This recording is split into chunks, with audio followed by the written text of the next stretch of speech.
G'day,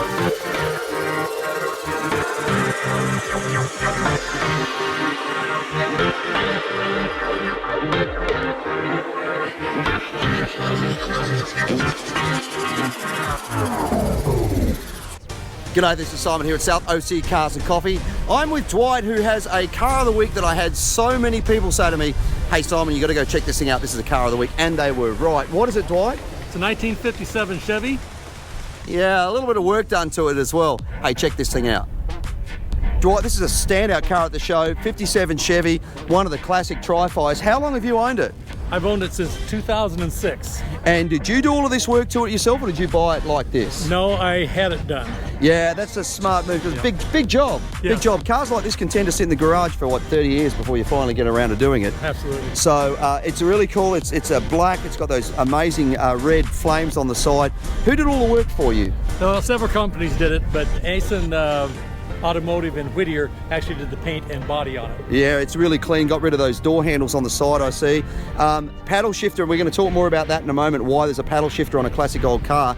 Before we do though, that interior is absolutely beautiful. So did you tell them what you wanted, or did they say, hey, here's the design, here's what we think we should do? J&S Interior in Utah and I worked this out together. Yeah, it's really, really pretty. I love the instrumentation as well, and the way that crash pad's all been padded up there. And even the door trims, I wish you guys could smell the leather smell that's coming out of this thing. It's amazing. Those door trims with those buttons to match the seats, really, really cool. Let's talk about the wheels. You've got Budnick wheels on it, I see. What size are they on the back? Those are 20 by 12. And yeah, 315s on those wrapped around there, which is pretty cool. And this imposing 57 back, of course. You know, what's interesting, what makes this look a little different, is something doesn't look quite right. Normally on a 57, you've got that big V in the back, which is sort of a standout. So that's been deleted along with the door, the latch released as well. Everything's been neatened up.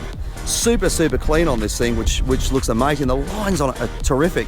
Well, we used a Nomad bumper, and those are normally 3 pieces. So the 2 end pieces have been bolted on, right, welded on, and then the bolts had been removed off. Yeah, you see the exhaust that used to be flat. Look at that. So that's our exhaust now. Yeah, coming out of the bumper. See that under there? That's absolutely incredible. It's those little details that make a standout build on a car that give it really clean lines. I think it was Chip Foose I once heard say that when you look along the lines of a car, your eyes should be able to flow along the side without anything interrupting it. It was one of the reasons why he was a big supporter of getting rid of door handles. And this thing, the lines flow into those beautiful flames.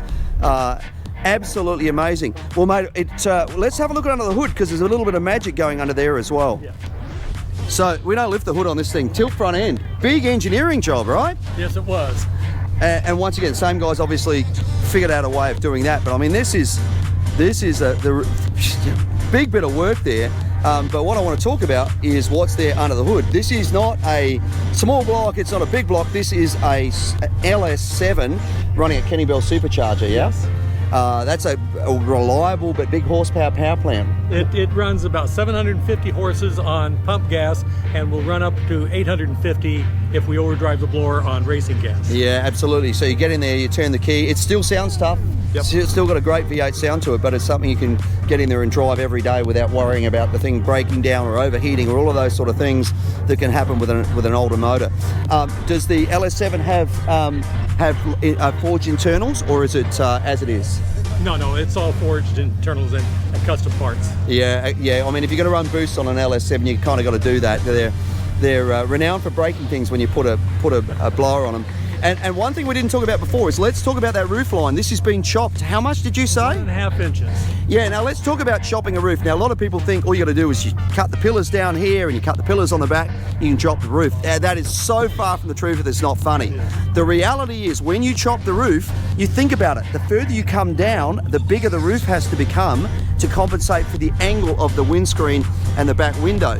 And so when you chop a roof, you have to section that whole roof. You basically have to create a grid and cut the roof into sections and then add additional pieces into it.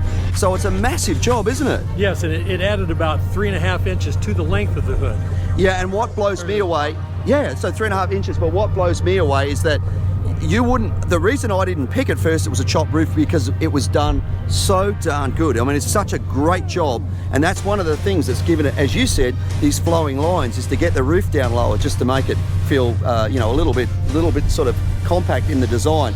Well, mate, this is a really excellent car. I appreciate you bringing it out. As our winner of Car of the Week, you get this Maguire's complete kit, which includes a polishing sponge, cleaner wax, scratch remover, car wash, glass cleaner, interior detailer, hot shine foam. Keep this beautiful 1957 custom Chevrolet looking in the pristine condition that it's in. Congratulations, mate, and thank you so much for bringing it out.